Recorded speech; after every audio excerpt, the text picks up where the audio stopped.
Hi there. Welcome back to the Books and Wine podcast. I know it's been a while, but I'm back this time round with a very special guest. We are recording this at California Wines, and my guest today is Rose Musyoka of California Wines.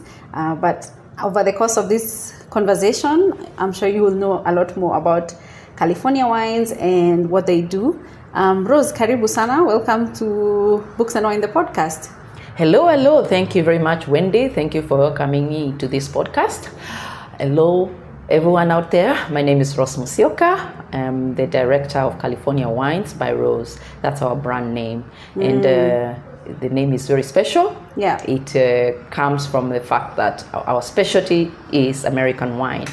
And we are importers, distributors, retailers, wholesalers of American wines. Yeah. And we also have a small segment of wine from the Republic of Georgia. Wow. Yes. That's a really specialized thing, you know.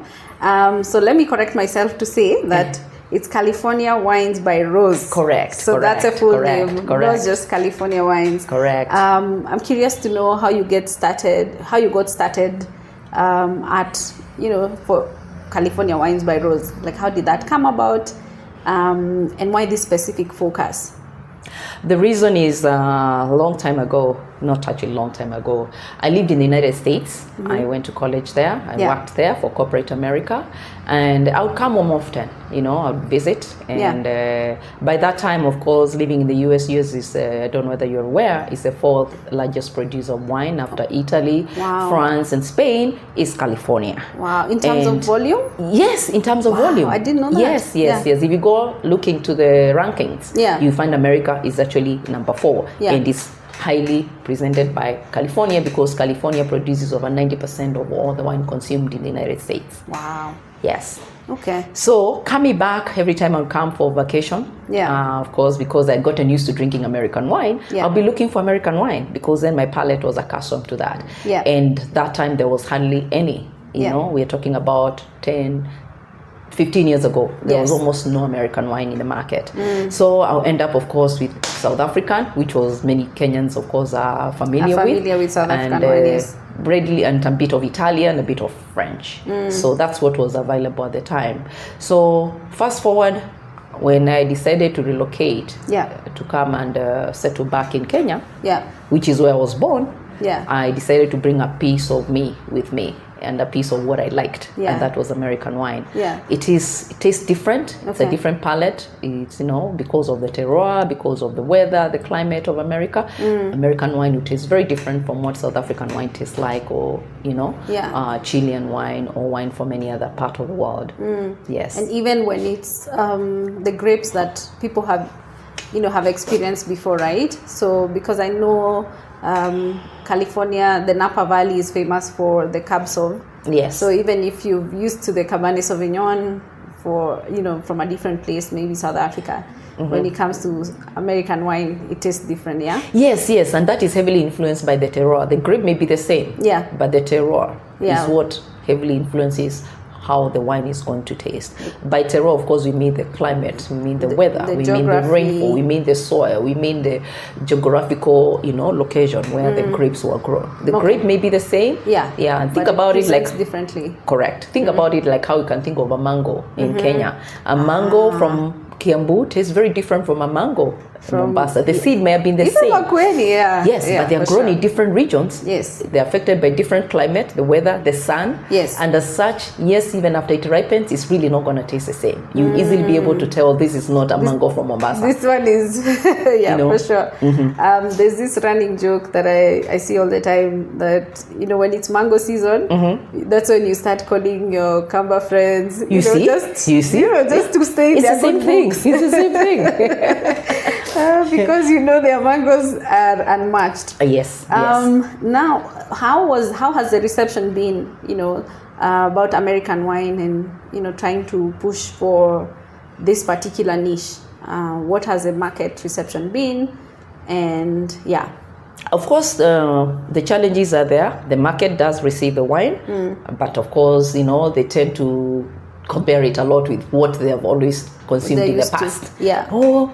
Is it from South Africa? No, this is American. It's very, very different. Yeah. It's a very different country from South Africa. Of course, they do have some few elements that are the same. Yes. Yeah, but by and large, it's been received well. Yes. It's more appreciated by people who are traveled, who are exposed to different wines from different regions. So they always, I'll be the first one to say, I've never had American wine. Let me see what it tastes like. So those usually are our first respondents to our product, and they appreciate tasting wine from Napa or tasting wine from Washington State, which where most of our wines actually we import from. I see. So from both states, so the state of California and the state of Washington, that's where the majority of your wine comes from, yeah? Correct. Yeah. Correct. California is the largest producer. Washington State is the second largest producer of wine in America. Yeah. And then Oregon comes third, and then of course the rest of the states produce wine, but in very, very small quantities. Yeah. Yes. I know this is probably an unfair question to ask because I'm asking you to choose a favorite. But what are some of from your range of American wine? Oh yes, already. That one is not. You don't even have to overthink that one. Okay. So back in the States, because wine is so readily available. You find it in the supermarkets. You find it in even the convenience stores, in the gas stations. It's everywhere. It's like how Tusker is everywhere in Kenya. Yes. American wine is everywhere. It's a national product. It's a national drink. When you visit people, they have wine. You go carrying wine, or they have wine. You don't go to drink hard liquor or drink tea or coffee. No. You drink wine. Yes. Yeah. Wine is, a drink that, because by its nature of the fact that you can share it among many people. Yes. Unlike things like whiskey, where people tend to have their own preferences. So you go carrying a bottle of wine and you say, I have this new bottle. Let's try this out, So as a result, I did get to develop my favorites. And those favorites is actually what also informed what I was going to bring. Because now, since I had a favorite wine, I reached out to the winemaker. Yes. And I told them, hey, I've loved this wine so much. I've consumed this wine for so long. Yeah. I'm going back to Kenya. I know we don't have 14 hands in Kenya. Yes. How about working with you? So the brand is 14 hands. The brand is 14 hands. Okay. And the favorite of the 14 hands wine is 14 hands Cabernet Sauvignon. Oh, great. Yes. I love a good Even my staff here, my colleagues, my friends will tell you, Rose loves 14 hands. That's the wine I consumed for so long. Oh, that's nice. So that's what informed my coming back with American wine to introduce to the Kenyan market. No, that's a very special story, because then it's not a blind recommendation. No, it's not. And even when I go back to this thing so much. Even when I go back to visit, bring it home. When I go back to visit in the US, usually people are, we meet up with Kenyans, my Kenyan friends, and they'll be like, hey, Rose, 14 hands. I'm like, yeah. Either they'll buy me that, or I'll go carrying a bottle of that. Because then mainly I was among those very few first Kenyans who sort of, I guess by my exposure and connection with a lot of white Americans who consume a lot of wine, I did get to know about wine early enough vis-a-vis many of my Kenyan friends.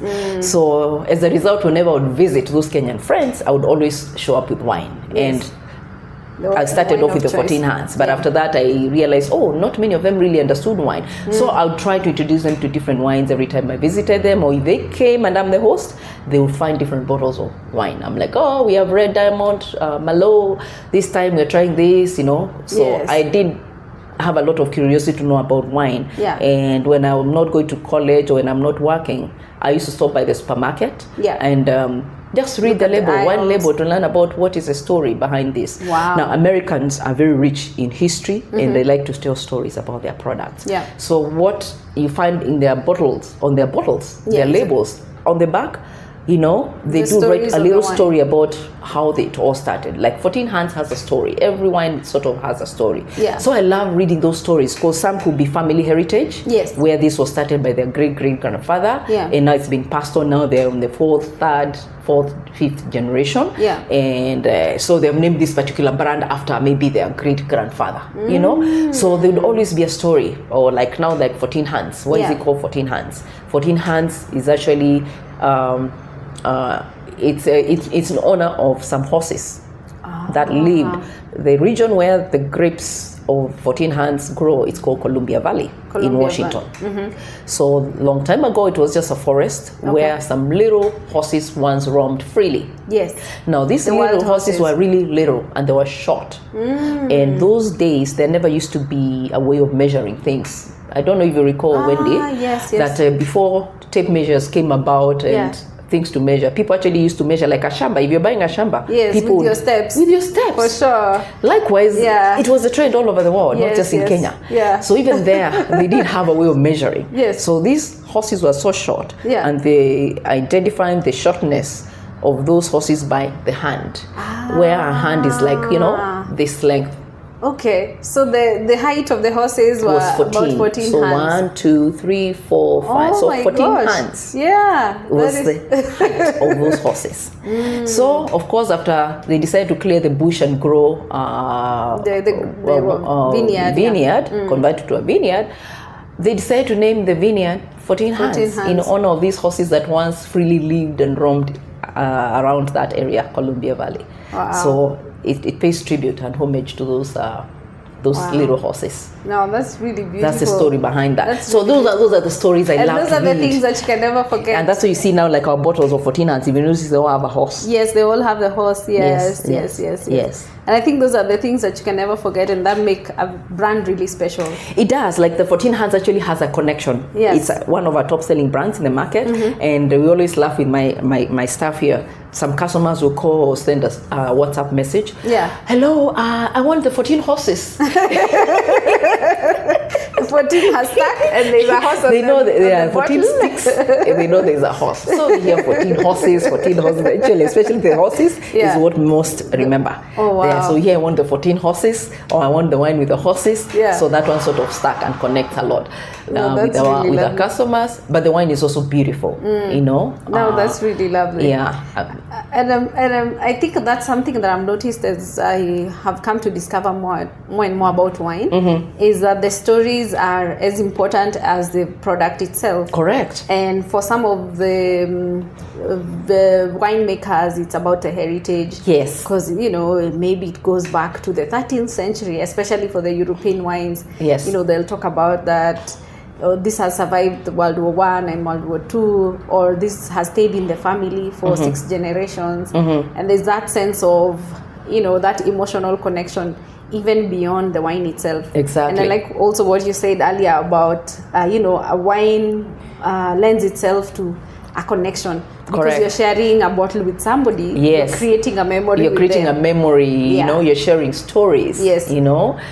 Think about you're sitting at, around a fireplace, after dinner, you're enjoying a glass of wine. So those are the stories, And you're celebrating something. You're celebrating something that's special, either the bottle or whatever it is. It could be on personal occasions that you're celebrating. For sure. Yeah, so wine is, of course, story that lends itself to sharing and giving stories about either the product, the wine itself, or the about people whatever that you're sharing with. Or the people that you're sharing with. Now coming out of America, so you've set up California Wines by Rose in Kenya, and you've done that for quite a while.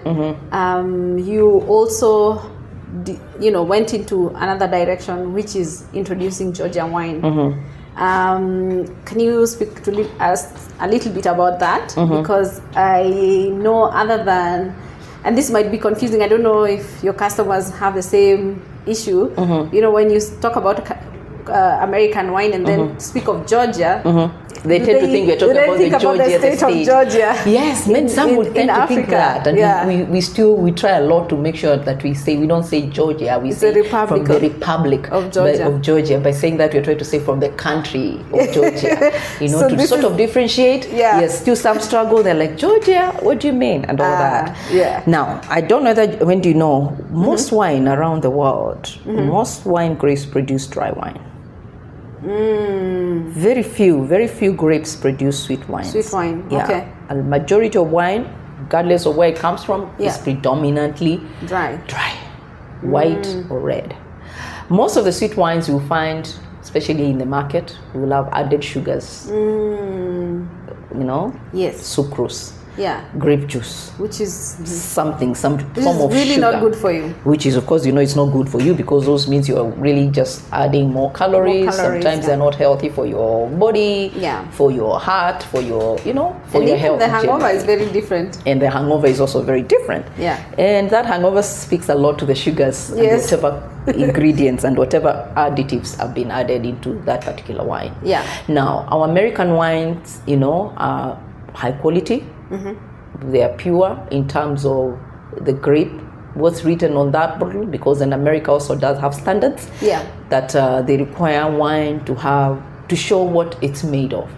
So you find if it's 14 hands, you're able to identify the grapes because it'll be put on the bottle.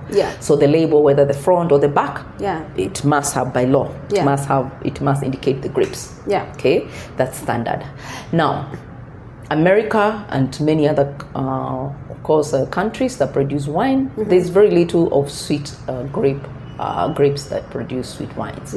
And coming to the Kenyan market, which is still very new, the consumer here is still not very, very well versed in the world of wine. And of course also the palates are not advanced. They will tend to, and that is natural for many people. Even me, when I went to the US, I actually did not start drinking Cabernet Sauvignon. I actually started with a sweet wine. I have a journey to my wine drinking. Coming from Kenya, I never drank wine. I know, because then those years wines was for the rich. It was expensive. It was very little. And also it's not really in our culture. I mean, it's something that is coming up, but it's really not like ingrained in our culture yet. So you still have some people who drink wine and others who really don't drink wine. Yes. On the palate, I like what you're saying, and I think I have a theory. It's probably maybe because we are in the tropics, and therefore a lot of our fruits, our foods, they tend to be sweet.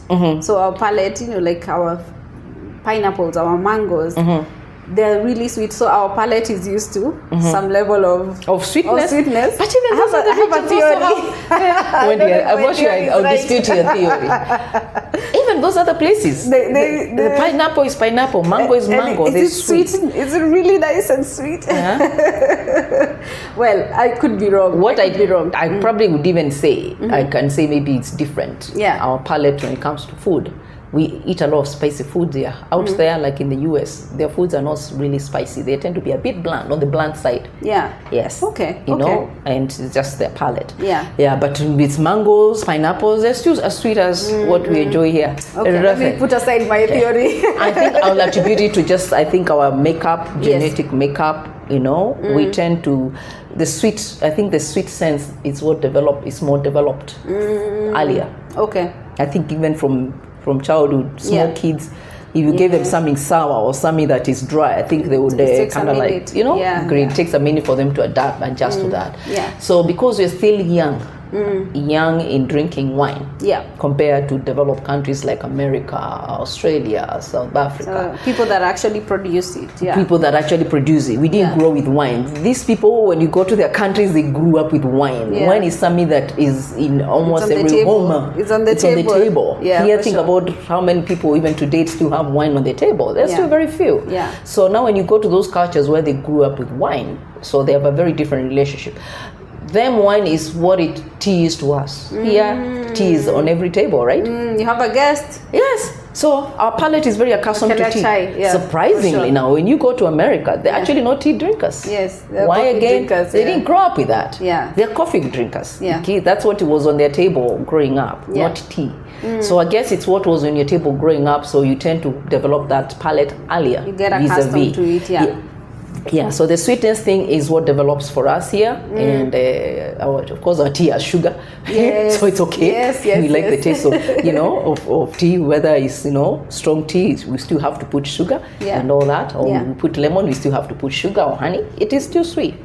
So the sweet palate is more developed, and as such, and we have come a long way that now actually people even appreciate our wine.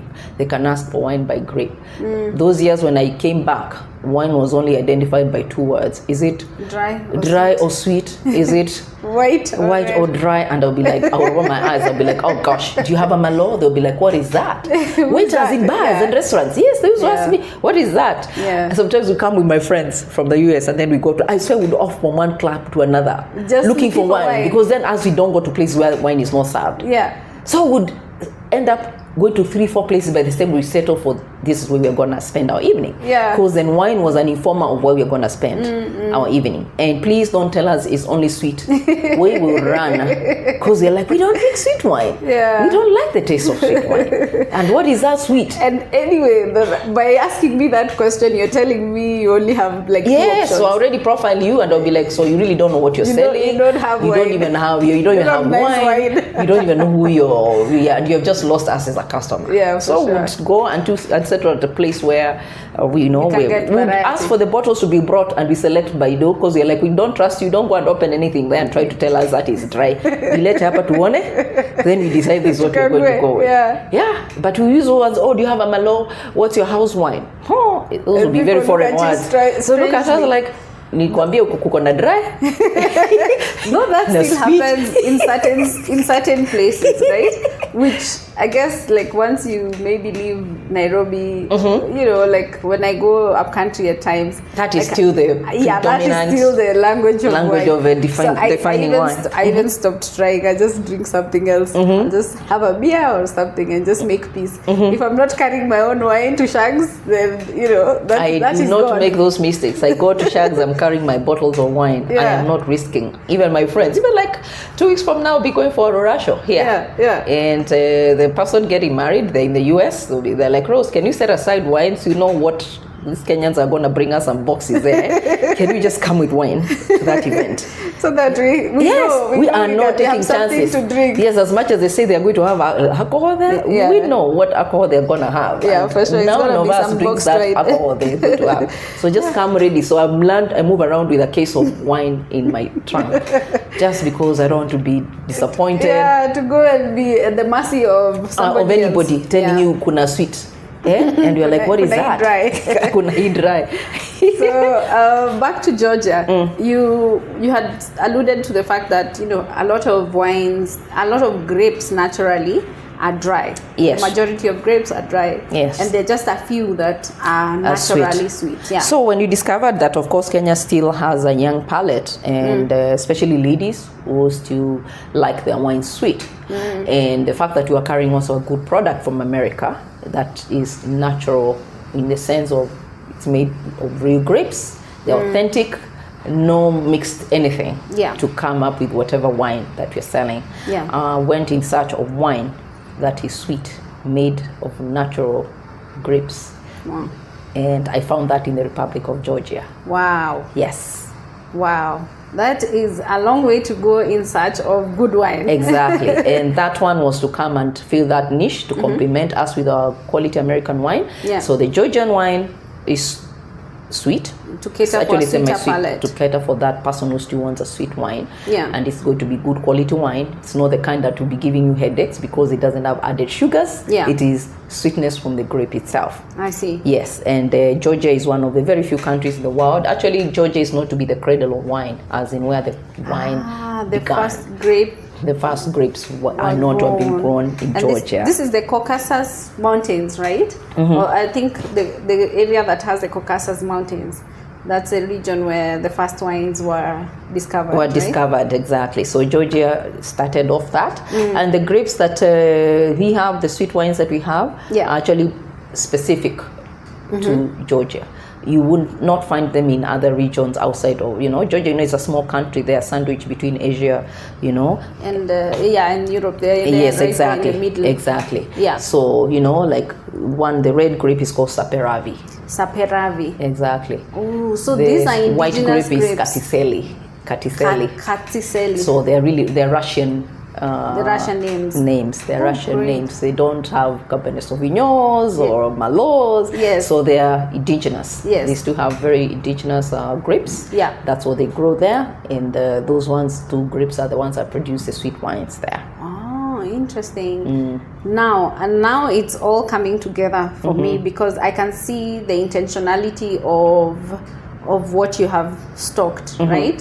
So even for Georgia, it's not just, the entire range of all. No, they do have dry wines. They do have all that, but we did not go to the getting that, but we're not getting that because we don't already have what we have from America, and because our focus is predominantly America. For that palette and to bring that the uniqueness into the market. This was specifically to fill a niche. So yes, if we are going to increase any of the Georgian wines, it would have to come driven by the market demand. Which of course we feel we still are sufficiently currently fill that with our American wine. But we do have, like, now the Russians have discovered us, because then also they like their product. So they do come to our shop to buy our wine. They're Georgian wine. And they're the ones now who kind of ask us, do you have this dry wine, Georgian, do you have this grape, do you have this? Because they're probably nostalgic, and they miss. So if we introduce, we'll probably be focusing a lot on them, because then they're missing home and they want that connection with their home, and that's the wine they drink when they're back at home. So we'll bring that wine to just satisfy their need. That's so really for now, our focus, the wines that we brought are mainly the sweet wines, from grapes. Georgia. So we have Georgia. And just because Georgia also, it's in Europe pretty much. Their naming of their wines is similar. They follow the same concept as European, as France. France, they name their wines based on the region. You have Champagne. You have Bordeaux. Okay, those are the regions of France. Where those grapes were grown. Likewise, even Georgia, we have like Kids Maraoli. We have Akasheni. Why? They're both semi-sweet. But so now, basically, when you're shopping, Valley. you're not going to look to see Saparavi on the bottle. It is written there, but it's a region. Back. Exactly. I see, so you can now see, we have the three. We have the Akasheni, we have the Kids Maraoli, and we have the Alazani Valley. Those are regions of Georgia where those grapes were grown. So they also follow the same European standard of naming their wines. Because now that speaks to how that grape has expressed itself. Yes, exactly. In this particular region, exactly. And as such, either it's considered that maybe that grape and the quality of the wine from there considered be more superior. Like now, the most prestigious of their sweet wine now, it's Kids Maraoli. Yes. Oh, great. And you can compare that to like how Bordeaux wine from Bordeaux is like. It's a It's so Kids Maraoli, exactly. So Kids Maraoli is semi-sweet, Akasheni, around the region, and then Alazani Valley. So anybody that's curious, who is listening to this, so what they should be looking out for is the region specifically, right? Or wine labeled by the region. That's what is available in Kenya. Correct. From California Wines by Rose, Yes. So they would look for names like American wine? No. For the Georgian wines. For the Georgian wine, now they'll be looking for Kids Maraoli, Akasheni, and or Alazani Valley. Alazani so those Valley. Are the three regions. Great. So I hope you got that right. Yes. Don't look for Saperavi yet. The grape is still the same. The grape is the same. It's still Saperavi. But in terms of like how to identify. But it's Saperavi in Alazani Valley, Saperavi in Kids Maraoli region, Saperavi in Akasheni. Yes. But if they're at a supermarket, say they are at Chandarana, they'll be asking for Akasheni. Perfect. Or Kids Maraoli. Perfect. Or Alazani Valley. Great. Yes. No, that's really good to hear. And I think a lot of people will be very happy to hear that because personally, I also had the same trajectory of starting out really appreciating some sweet wines and then moving into a drier palate. So right now, some of the wines that I used to enjoy like 3-5 years ago, I really can't stand them. That's what happens, by the way. Such a big fan. The more you expose your palate to different wines, it will actually come naturally. No one will even have to force you. Exactly. Like I know today I was talking to, as I was driving to work, I was talking to a customer. And every time I'm delivering wine to them, I started up actually now with the Akasheni. And so I called them and I'm like, okay, so we're delivering this wine today. You still want your Akasheni? They told me, actually, you know what? I think I want a dry wine. And I'm like, why? wine. Like, I don't know. I just feel like I want a dry wine. I don't want the sweetness. Yeah. And I'm like, yeah, exactly. So I'm like, wow, that's it. Speaking to you. Actually, now your palate is yearning for some different. It's evolving. Yes, exactly. Yeah. It's evolving. Yeah. And I realized the same thing applied to me when I went to the US. I started off with a Moscato. Yes, I was also a big fan of Moscato. Yes. And after a while, attending parties, seeing, I would not buy anything else going to a party. I would still go with the Moscato. Yeah. Then I started sampling other people's wine. Yeah. Kidogo, I moved from Moscato. I've gone to Riesling, Swiss Riesling. Yes. Kidogo, I tried a Merlot. Then I'm like, it tastes different, and I kind of like the taste, Yeah. Because then what happens also the sweetness, over time when you drink it has a fatigue. So I realized that when I drank the sweet Riesling or the Moscato, I'll get tired. After 2 glasses, I'm bored. Yeah. And I'm like, nimeshiba wine hata sitaki. Your taste buds are overwhelmed. Yes, I think the sweetness or whatever it is, so now I'll lose interest. Yeah. And I'll be now bored. Yeah. But I realized with the dry wine, you can actually keep going. And going and going. I think because also maybe the sugar also masks many characters of the wine. I think so too. The sugar is overpowering. It's overpowering. So what it is, you feel like it's like you start feeling like you're drinking a juice. Yeah. So after a while, I got over that, and I never looked back. From Merlot, then after that again, I think now that unmasking started happening when I'm actually now beginning to identify the characteristic of that wine. Yeah. And I think I started enjoying that. I started enjoying that. The tannins. I started enjoying that whatever else that I'm picking from the wine. Yes. And then from there, I wanted to advance. I'm like, okay, let me try a Cabernet Sauvignon. And I'm telling you, I stayed there. You've never looked to date, back. my first choice of wine. Anywhere I go, I'm like, do you have a Cab Sauv? Yeah. I start from there.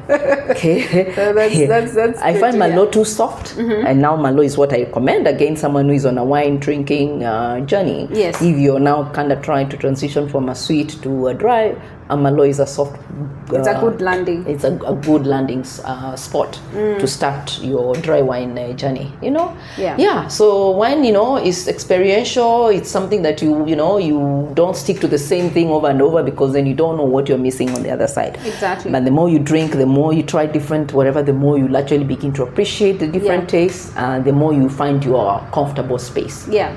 No, I love that, and I think Books and Wine exists because we believe in that philosophy a lot, that the best way to learn about wine as a consumer is to actually engage with it. Yes. Sip as much wine as you can, different kinds of wines, of course responsibly. Try a different wine every time you're at the supermarket. Read the back of the label. Search online. Just basically. Yes, be curious. Be curious. Why is this one? Why this and not that? Exactly. Be curious, and as a result, you find that you will have a better experience with wine, and that way, even when you go somewhere, you don't find your favorite, you still leave there with some bottle that you know what, I'm looking forward to trying this. This is new to me. Yes. Let me see if I like it. Exactly. And to me, I like those experiences where you're not stuck up, to the same thing over and over. Yeah. If I go to the wine country and one country I like, I'm like, I gotta go to their wine tasting. I want to go to their wineries. I want to see what makes this wine different from what I'm used to. I want that. I want to explore. Yes, and that way you feel like you're engaging more with something different. Yeah. And you're not stuck on the same thing, and that opens up your palate and opens up your your world view, your world wine view of things and drinks. Yeah, for sure. Yes. And I think I'd like to invite guys to meditate on that point, especially because now that we've spoken about Georgian wine, this will likely be new territory for a lot of people listening to us today.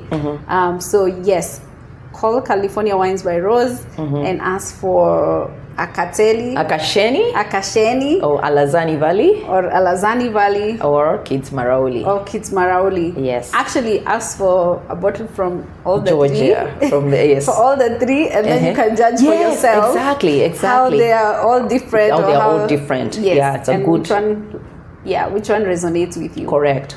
So if people and the beauty of those, they have no added sugar. Yes. No added sugar. These are grapes that are naturally sweeter. Exactly. Than the average. Exactly. Than what you find in the market, which most of it, if you ask them, what is on that bottle? Your regular sweet wine has syrup added to it. Most consumers, I don't even know what's in it. For sure. You know, and that speaks a lot. If you can't identify what product, what ingredients are in a bottle, then you need to think twice of what you're drinking. Could just be some concoction that's just been put together. In your body. And you're putting in your body, then you're wondering why you're feeling the way you're feeling, why your body is the way it is, and all that. But you can drink healthier, because at the end of the day, we still want to enjoy, have a good time in life.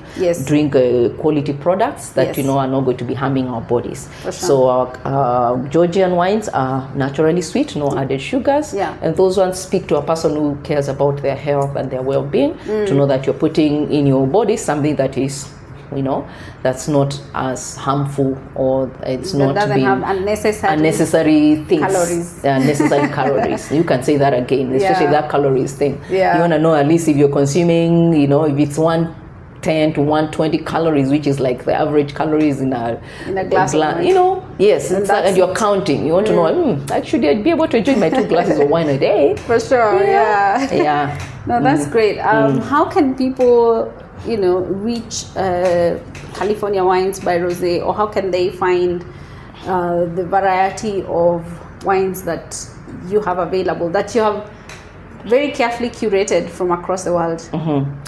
Thank you for that question, Wendy. First and foremost, because we cater to different market, segments. We are a wholesaler. We also are a retailer. Our source, our base, we are at Kenyan Towers, which is in Westlands. That's where we have our shop. If you come there, you can see our variety. We have over 25 varieties of wines. Wow. And from there, you can buy in retail. Retail, we mean 1 bottle, 2 bottles, 3 bottles to take home. Okay.